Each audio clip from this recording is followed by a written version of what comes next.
जय श्री राधा रानी सरकार की। जय श्री कृष्ण भगवान की। जय श्रीमद् भागवत महापुराण की। जय सदगुरुदेव श्री बंसी वाले महाराज की। श्रीमद् भागवत महापुराण के पहले स्कंद के 11वें अध्याय की कथा आज हम आपको सुनाने जा रहे हैं। पिछले अध्याय की कथा में आपने सुना था कि भीष्म पितामह जी ने अपना शरीर त्याग दिया है। आज की कथा में भीष्म पितामह की अंत्येष्टि क्रिया की कथा आएगी। युधिष्ठिर का राज्याभिषेक होता है और अश्वत्थामा के द्वारा पांडवों सहित उत्तरा के गर्भ को नष्ट करने का प्रयास करना और भगवान द्वारा उसकी रक्षा करना, ये सारी कथा आज आपको सुनाई जाएगी। लेकिन इससे पहले आपको एक विशेष रहस्य भरी कथा सुनाते हैं। श्रीमद् भागवत रहस्य ग्रंथ में श्री डोंगरे जी महाराज जी ने बड़ा सुंदर इस कथा का वर्णन किया है।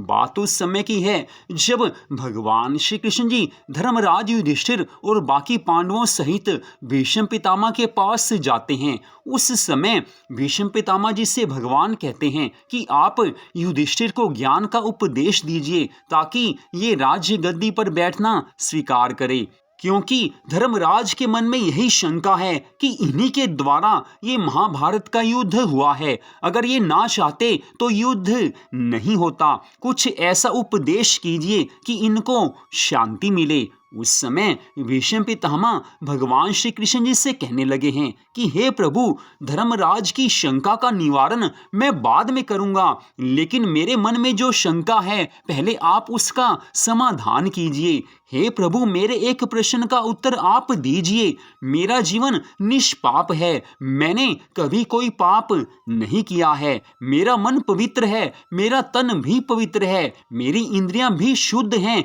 और ये बात मैं उनसे कह रहा हूं जो सबके हृदय की बात को जानने वाले हैं। भीष्म पितामह कहते हैं कि मैंने कोई पाप नहीं किया है, फिर भी मुझे बानों की शैया पर सोना पड़ा है। मुझे अतिशय वेदना होती है, मेरे शरीर को कष्ट होता है। मैंने कोई पाप नहीं किया प्रभु, फिर भी मुझे आप सजा क्यों देते हो? आज भीष्म पितामह ने ऐसा कहा है तो भगवान आज भीष्म पितामह को देखकर मुस्कुराने लगे हैं। भगवान कहने लगे हैं कि हे दादाजी, आपने कोई पाप कर्म नहीं किया है, ये सच है। इसी कारण से तो मैं आपसे मिलने के लिए आया हूं। आपने स्वयं कोई पाप नहीं किया, फिर भी आपने अपनी आंखों से पाप होते देखा है। आपने जो पाप देखा उसी की ये सजा है जो आपको बानों की शैया पर लेटना पड़ रहा है। हे दादा, आपने कुछ तो पाप किए हैं जिसके कारण आपको ये वेदना सहन करनी पड़ रही है। आपने पाप देखा तो किसी का पाप देखना भी नहीं चाहिए, किसी के पाप का विचार भी नहीं करना चाहिए और किसी के पाप को किसी दूसरे के सामने नहीं कहना चाहिए। भीष्म पितामह कहने लगे हैं कि हे प्रभु, मुझे वो पाप याद नहीं आ रहा है कि मैंने कौन सा पाप होते हुए देखा है। उस समय भगवान कहने लगे हैं कि हे दादाजी, आप भूल गए होंगे क्योंकि आप जीव हैं। मैं नहीं भूल सकता क्योंकि मैं तो परमेश्वर हूँ, मैं अंतर्यामी हूँ, मुझे कुछ भूलता नहीं है। मैं सदा सब कुछ याद रखता हूँ क्योंकि ईश्वर होने के नाते मुझे सब कुछ याद रखना पड़ता है। हे दादाजी, आप याद कीजिए, जब कौरवों की उस अधर्म सभा में सब बैठे हुए थे उस समय की आप याद कीजिए कि जब दुशासन द्रौपदी को खींच कर लेकर आया था, आप उस समय वहीं पर थे। हे दादा, द्रौपदी ने उस समय कहा था कि जुए में सब कुछ हारा हुआ पति अपनी पत्नी को दांव पर नहीं लगा सकता। उस समय दुर्योधन ने ऐसा कहा था कि द्रौपदी तो अब दासी बन चुकी है, उसका चीर हरण करो। हे पितामह, उस समय द्रौपदी ने आपसे कहा था कि हे पितामह, अब आप ही न्याय करें कि जुए में हारा हुआ पति अपनी पत्नी को दांव पर लगा सकता है या नहीं लगा सकता। आप ज्ञानी हैं, कुछ तो आप न्याय करो। हे पितामह भीष्म, आपने उस समय ये कहा था कि दुर्योधन का अन्न खाने से मेरी बुद्धि कुंठित हो चुकी है। इस कारण इसके बारे में मैं कुछ नहीं कह सकता। हे पितामह, उस समय आपने ऐसा अधर्म होने दिया, आप चुप रह गए। घोर पाप उस सभा में हो रहा था और आप देखते रहे। आप भगवान के भक्त हैं, आप ज्ञानी हैं, आप भगवान को चाहने वाले हैं, आप भगवान में मन लगाने वाले हैं। एक भगवान का भक्त ऐसा पाप होते देखे तो समझ लेना कि उससे भगवान से सच्चा प्रेम नहीं है। अगर वो ऐसा पाप देखता है तो जीवन में उसे कभी ना कभी तो उस पाप का फल भोगना ही पड़ेगा। इस कारण हे पितामह भीष्म, आपको उस पाप कर्म का फल अब मिला है। उस समय आपने द्रौपदी की पुकार नहीं सुनी, लेकिन उस समय द्रौपदी की पुकार पर मैं आया था और मैंने अपनी सखी द्रौपदी की रक्षा की थी। द्रौपदी की रक्षा करना मेरा उस समय सबसे बड़ा धर्म था, क्योंकि जो भक्त सबको छोड़कर, सबके सहारे को छोड़कर मेरी शरण में आ जाते हैं, उन्हें मैं कभी त्याग नहीं सकता। हे पितामह भीष्म, द्रौपदी ने पुकार की और मैं गुप्त रूप से वस्त्र के रूप में वहां पर आ गया। द्रौपदी की रक्षा हुई, लेकिन आपने तो पाप कर्म कर ही दिया था। आप चाहते तो उस पाप कर्म को रोक सकते थे, लेकिन आप उस समय चुप रहे। इसी कारण आपको ये उस पाप की सजा मिली है कि आपको बाणों की शैया पर सोना पड़ रहा है। हे पितामह भीष्म, आप भूल सकते हैं, लेकिन मैं नहीं भूल सकता कि इस महाभारत के युद्ध में आपने कौरवों की ओर से युद्ध किया है, आपने अधर्म की ओर से युद्ध किया है। धर्म के पक्ष में आप नहीं रहे, आपने पापियों का साथ दिया है, और पापियों का साथ आप दोगे तो आपको सजा तो मिलेगी ही मिलेगी। आज भीष्म पितामह भगवान जी के इन वचनों को सुनकर कहने लगे हैं कि हे प्रभु, आप सच कह रहे हैं कि मैं कौरवों के पक्ष में था, लेकिन हे प्रभु, आप तो अंतर्यामी हैं। आप ये जानते हैं कि मेरा शरीर केवल कौरवों के पक्ष में था, मेरा मन तो पांडवों के साथ था। मैं कोई भी बाण चलाता था तो उस समय यही कहता था कि पांडवों की विजय हो। ये बात आप जानते हैं, क्योंकि आप अंतर्यामी हैं। सारा जग इस बात को जानता है कि पांडवों से मेरा कितना प्रेम है। आज भगवान भीष्म पितामह जी के इन वचनों को सुनकर मुस्कुराने लगे हैं। भगवान कहने लगे हैं कि हे भीष्म पितामह, आप सही बोल रहे हो। आपका शरीर केवल कौरवों के पक्ष में था, लेकिन आपका मन पांडवों के साथ था। इस कारण हे पितामह भीष्म, आपके शरीर को ही कष्ट हो रहा है।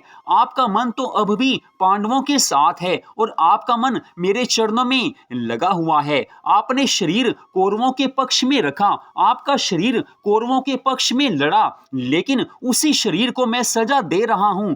आपके मन को सजा नहीं मिल रही है। आपका मन तो इस समय भी आनंद में है, क्योंकि मैं आपके सामने हूं। आप इस समय भी मेरी स्तुति कर रहे हैं। आज पितामह भीष्म भगवान जी के इन वचनों को सुनकर मुस्कुराने लगे हैं। बाणों की शैया पर आज पितामह भीष्म लेटे हुए हैं, फिर भी उनके चेहरे पर मुस्कुराहट है, क्योंकि भगवान ने अपने परम भक्त भीष्म पितामह की सब पीड़ा नष्ट कर दी है, उनकी पीड़ा का नाश कर दिया है। भगवान सामने हो और भक्त पीड़ा में हो, ऐसा नहीं हो सकता है। एक और सुंदर कथा आती है कि इस समय पितामह भीष्म ने भगवान जी से यही पूछा था कि हे प्रभु, मुझे ऐसी वेदना क्यों होती है? मैंने कोई पाप कर्म नहीं किया है। पिछले 100 वर्षों की याद मुझे है कि पिछले 100 वर्षों में मैंने कोई भी पाप कर्म नहीं किया है। फिर मुझे आप कैसी ये सजा दे रहे हो कि मुझे बाणों की शैया पर सोना पड़ रहा है?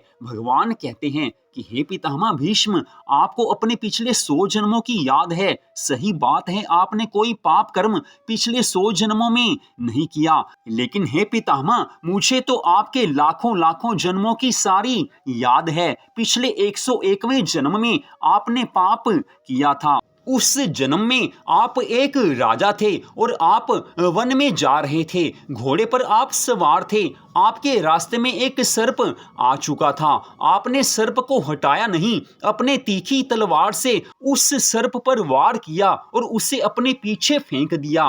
वो सर्प जाकर कंटीली झाड़ियों के ऊपर गिरा था। उसका सारा शरीर कंटीली झाड़ियों पर था।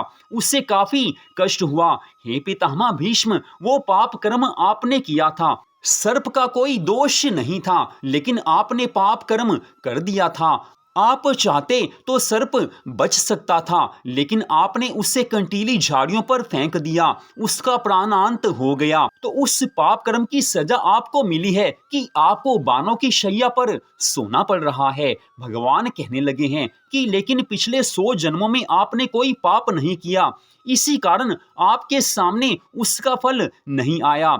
जो पाप आपने उस समय किया था, उसका फल अब प्रकट हुआ है, क्योंकि आपने अपने इस जन्म में कौरवों के पक्ष में युद्ध करके जो पाप कर्म किया है, इस कारण उस पाप कर्म का फल अब प्रकट हुआ है।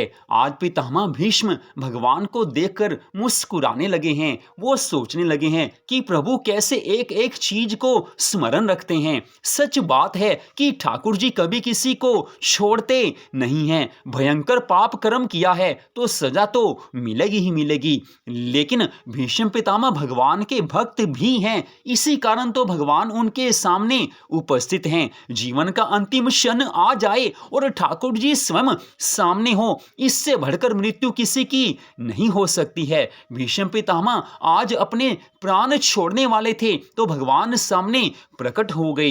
भीष्म पितामह ने भगवान को याद करते हुए अपने प्राणों का त्याग किया था। तो कथाएं अनंत हैं। कहा जाता है कि हरि अनंत, हरि कथा अनंता, लेकिन भगवान की हर कथा जीवन में आनंद देने वाली है। कथा श्रद्धा भावना से सुनेंगे तो जीवन में आनंद आएगा ही आएगा, भगवान से प्रेम हो ही जाएगा। और इधर श्री सूत जी महाराज कथा का वर्णन करते हुए कहने लगे हैं कि भीष्म पितामह की मृत्यु पर सबको दुख हुआ है। इसके पश्चात भगवान धर्मराज युधिष्ठिर को समझाते हैं कि हे धर्मराज, इस संसार में जैसी मृत्यु पितामह भीष्म ने पाई है, वैसी अन्य लोगों को मिलना दुर्लभ है। संसार में जिसने जन्म लिया है वह एक दिन अवश्य ही मृत्यु को प्राप्त होगा। जो आया है वो जाएगा भी। ऐसा विचार करके भीष्म पितामह की मृत्यु पर शोक नहीं करना चाहिए। जो प्राणी सांसारिक माया मोह में फंसकर भगवान का भजन नहीं करे और अपना जीवन व्यर्थ ही गंवा दे, उसके मरने पर शोक करना उचित है। लेकिन भीष्म पितामह ने अपना सारा जीवन भगवान की भक्ति में बिताया है, भगवत भक्त और धर्मात्मा हैं, इसलिए उनकी मृत्यु पर शोक करना उचित नहीं है। ऐसा सुनकर आज धर्मराज युधिष्ठिर ने धीरज धारण किया है। भगवान की आज्ञा से भीष्म पितामह की अंत्येष्टि क्रिया की है। इसके पश्चात धर्मराज युधिष्ठिर भगवान की आज्ञा से राज सिंहासन पर बैठना स्वीकार करते हैं। उस समय इस महाभारत के युद्ध के कारण पृथ्वी का भार उतर जाने से भगवान श्री कृष्ण बड़े प्रसन्न होकर धर्मराज युधिष्ठिर से कहने लगे हैं कि हे धर्मराज, अब आप धर्मानुसार प्रजा का पालन करो और आप अब सुख भोगो, क्योंकि आपने जीवन में काफी दुख सहन किए हैं, लेकिन अब आपके जीवन में सुख का समय आ गया है। इसके पश्चात भगवान श्री श्याम सुंदर जी महाराज ने धर्मराज युधिष्ठिर से अश्वमेघ यज्ञ संपन्न करवाया है। पश्चात भगवान कहने लगे हैं कि हे धर्मराज, अब हम वापिस द्वारिकापुरी को जाना चाहते हैं। इससे आगे की कथा का वर्णन करते हुए आज श्री सूत जी महाराज कहने लगे हैं कि हे ऋषियों, जिस समय भगवान श्री कृष्ण जी द्वारिकापुरी जाने की इच्छा कर रहे थे, उसी समय महापापी अश्वत्थामा ने अपने पूर्व अपमानित होने के कारण पांचों पांडवों को नष्ट करने के लिए पुनः ब्रह्मास्त्र का प्रयोग किया है। ब्रह्मास्त्र चला दिया है और ब्रह्मास्त्र पांचों पांडवों को जलाने के लिए अपने 5 मुख बनाकर पांडवों के पास आया है और उसी ब्रह्मास्त्र का एक छोटा सा अंश गर्भवती उत्तरा के उदर में प्रवेश हो गया है, जिसके फलस्वरूप उसके पेट में अग्नि जलने लगी है। आज उत्तरा उस भयंकर पीड़ा से बेचैन होकर माता माता कुंती के पास दौड़ी आई हैं। तब कुंती उसे साथ लेकर भगवान जी के समीप आई हैं। कुंती कौन है? पांडवों की माता है, लेकिन सबसे पहले वो भगवान की शुद्ध भक्त हैं। कुंती के जीवन में जब भी कोई संकट आया है, कोई परेशानी का क्षण आया है, उसने किसी का भरोसा नहीं किया है, केवल ठाकुर जी को याद किया है। आज देखा है कि उत्तरा के गर्भ में भयंकर पीड़ा हो रही है, तो आज फिर से वो भगवान को याद करती हैं, ठाकुर जी की शरण में जाती हैं। आज ठाकुर जी ने उसे देखा है और कहा है कि आप चिंता मत कीजिए। उस समय भगवान श्री कृष्ण जी ने अपने सुदर्शन चक्र को आदेश दिया है कि तुम जाकर सब पांडवों की रक्षा करो, और आज भगवान स्वयं अंगूठे के बराबर स्वरूप धारण करके उत्तरा के उदर में जाकर हाथ में गदा लेकर प्रवेश कर गए हैं। उस समय उत्तरा के गर्भ में स्थित परीक्षित ने उन श्याम सुंदर भगवान के दर्शन करके उन्हें अपनी माता के उदर में निवास करने वाला कोई दूसरा बालक समझा है, और उधर सुदर्शन चक्र द्वारा पांडवों की रक्षा हुई है। पांडवों का कोई कुछ नहीं बिगाड़ सका है। ऐसी दशा देखकर अश्वत्थामा ने उस ब्रह्मास्त्र की अग्नि को अपने मंत्र बल से बुझा दिया है। इससे आगे की कथा का वर्णन करते हुए श्री सूत जी महाराज कहने लगे हैं कि हे ऋषियों, राजा विराट की पुत्री उत्तरा अपने कुल के अहंकार वश भगवान की भक्ति में कुछ भी विश्वास और प्रेम नहीं रखती थी, लेकिन आज उत्तरा का अहंकार नष्ट हुआ है। उसे ज्ञान मिला है कि भगवान की कृपा के बिना कुछ भी नहीं हो सकता है। आज अगर भगवान उत्तरा के गर्भ की रक्षा नहीं करते तो परीक्षित जीवित नहीं बचता, लेकिन भगवान ने कृपा की है। भगवान अपने भक्तों को छोड़ नहीं सकते हैं। उत्तरा चाहे भगवान की भक्त नहीं है, चाहे वो घमंड के कारण, किसी अहंकार के कारण भगवान को नहीं मानती, लेकिन कुंती और सब पांडव भगवान के भक्त हैं। आज उत्तरा को एहसास हुआ है कि भगवान से बढ़कर कोई रक्षक नहीं हो सकता है। आज भगवान ने उसके गर्भ की रक्षा की है। आज सब पांडव और कुंती मिलकर भगवान के आगे हाथ जोड़कर खड़े हो गए हैं। आज द्रौपदी और उत्तरा भी भगवान की शरण में हैं। आज सब भगवान से कहने लगे हैं कि हे प्रभु, आप द्वारिकापुरी तो जा रहे हैं, लेकिन हे दीनों के नाथ, आपके जाने से हमें बड़ा कष्ट हो रहा है। अब आपके बिना हमारी रक्षा कौन करेगा? आपके चरणार बिंदों के दर्शन पाने से हमें रोज सुख प्राप्त होता था, लेकिन अब राज सिंहासन पाने से वो सुख हमें नहीं मिल सकता। आपके चरणों के दर्शन मिलते थे तो जीवन आनंद में बीत रहा था, लेकिन अब राज सिंहासन मिला है, सुख का समय आया है, लेकिन अब आपके जाने से हमें वो सुख भी दुख के समान लग रहा है। सच बात है, ठाकुर जी किसी भी अवस्था में हमारे साथ हैं तो दुख भी सुख लगता है, लेकिन सारे संसार की संपत्ति, धन वैभव हमारे पास हो और ठाकुर जी की भक्ति नहीं हो, ठाकुर जी की याद नहीं हो, तो वो सारे संसार का धन दौलत भी किस काम का, क्योंकि वो तो नाश हो जाएगा। लेकिन भगवान के प्रेम का, भगवान की भक्ति का नाश नहीं होता है। जिसके हृदय में भगवान के लिए प्रेम है, भगवान सदा उसकी रक्षा करते हैं, उसके मन के ऊपर नियंत्रण करके रखते हैं। इस कारण कहा जाता है कि सदा भगवान के नामों का जाप मन ही मन या मुंह से बोलकर करते रहना चाहिए। जो हर क्षण श्रद्धा भावना से भगवान के नामों का जाप करता है, उसे भगवान अपने नियंत्रण में ले लेते हैं। उसके मन और उसकी बुद्धि को भगवान अपने हाथ में ले लेते हैं। फिर वो कुछ गलत काम नहीं कर सकता है, क्योंकि भगवान का नाम उसकी रक्षा करता है। तो आज सब पांडव भगवान से प्रार्थना करते हैं कि हे प्रभु, आप रुक जाते तो जीवन अच्छा बीतता। कुंती कहने लगी है कि हे प्रभु, अब तक मैं आपको अपना भतीजा ही समझती थी,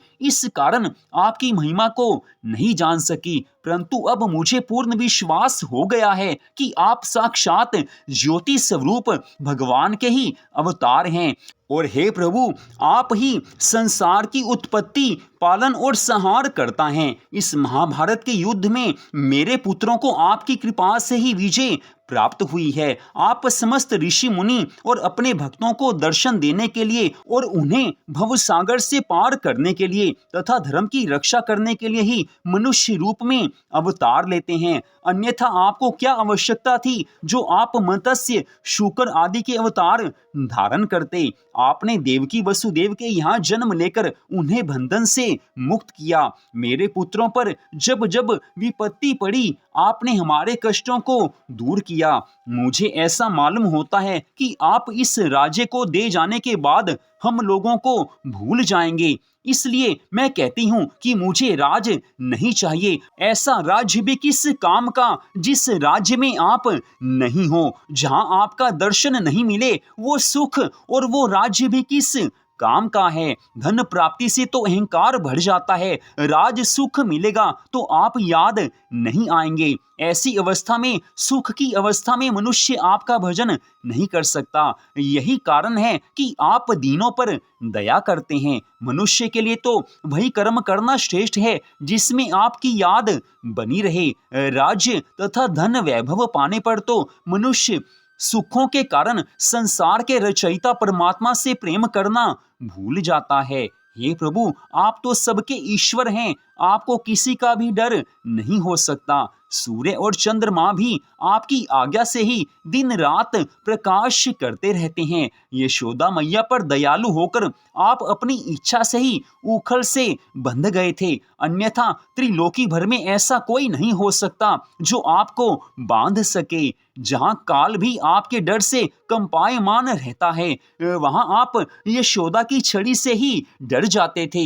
हे प्रभु, आप केवल प्रेम भक्ति के बंधन में आते हो। आप अपने भक्तों को सुख देने के लिए ही अनेकों लीलाएं किया करते हैं। मैं यही चाहती हूँ कि मेरी भक्ति, मेरा मन सदैव आपके ही श्री चरणों में लगा रहे और हर समय मैं आपको याद करती रहूं, जिससे मैं भी इस अपार भवसागर से पार हो जाऊं। आज इतनी बात कहकर भगवान श्री कृष्ण जी के विरह में कुंती दुखी होकर विलाप करने लगी है। बारंबार आंसू बहा रही है, चुप नहीं होती हैं। ठाकुर जी अगर दूर जा रहे हों तो भक्त तो रोएगा ही रोएगा।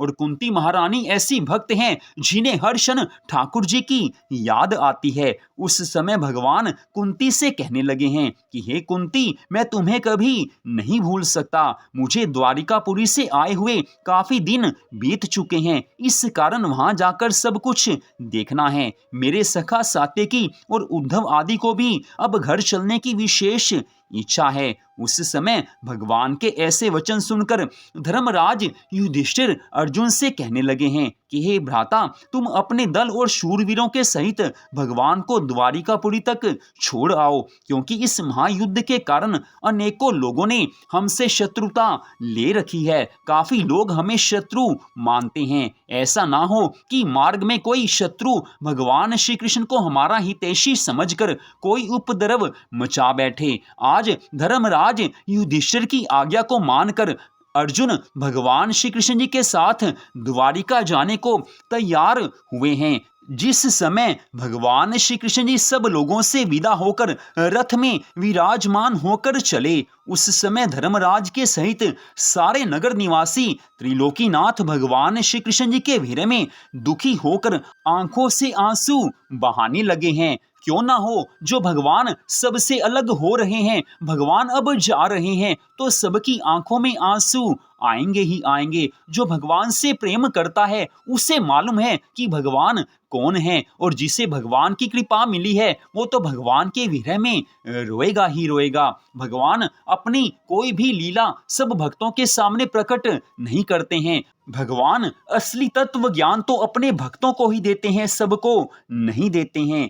आज नगर की सब स्त्रियां आपस में कहने लगी हैं कि ब्रज की उन गोपियों के धन्य भाग्य हैं जो भगवान श्री कृष्ण जी के साथ रास लीला रचाकर अपने जन्म को सफल बनाती थी, आज भगवान चलने लगे हैं। सब दौड़कर उनके पीछे भाग रहे हैं। आंखों में आंसू हैं और हृदय में एक कसक है कि ठाकुर जी जा रहे हैं, हम उनको रोक नहीं पा रहे हैं। भगवान आगे आगे रथ पर चल रहे हैं और सब पैदल वहां भाग रहे हैं। भगवान को रोकना चाहते हैं लेकिन भगवान तो जा रहे हैं। सबके हृदय में यही दुख है कि अब हम कैसे जिएंगे, अब हम कैसे जिएंगे। भगवान से प्रेम हो तो ऐसा कि एक क्षण भी ठाकुर जी के बिना नहीं रहा जाए। आज भगवान जा रहे हैं और हस्तिनापुर की सब स्त्रियां आपस में बहुत सी बातें कहती हैं और कहते हुए भगवान के ऊपर पुष्प वर्षा करने लगी हैं। कहने लगी हैं कि रुक्मणी आदि 16,108 रानियों के बड़े अहोभाग्य हैं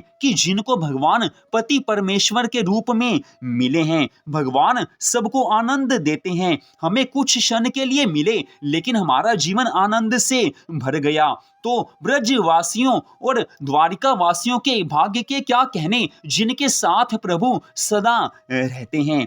आज भगवान जाते समय सबकी बातें सुन रहे हैं, मन में आनंद है, उनके हृदय के सच्चे प्रेम को जान रहे हैं और अपनी बांकी चितवन से सबको निहार रहे हैं, सबसे नजरें मिलाते हैं। सब भगवान को देख रहे हैं और भगवान सबको देख रहे हैं। भगवान पीछे मुड़कर देखते हैं तो सबकी आंखों में आंसू ही नजर आते हैं। उस दिन हस्तिनापुर वासियों को भगवान श्री कृष्ण जी के वीर्य से जो दुख हुआ है उसका वर्णन शेष, महेश और गणेश भी नहीं कर सकते हैं। जीव जब परमात्मा से अलग होता है तो उसे जो दुख होता है उसका वर्णन कौन कर सकता है। और भगवान तो सबके स्वामी हैं और श्री कृष्ण कहते किसको हैं, जो सबको आनंद देते हैं। आज आनंद कंद भगवान श्री कृष्ण जी सबसे अलग हो रहे हैं। आज द्वारिकापुरी जा रहे हैं। सब दुखी हैं, सब बेचैन हैं। अब सोच रहे हैं कि जीवन कैसे कटेगा, जीवन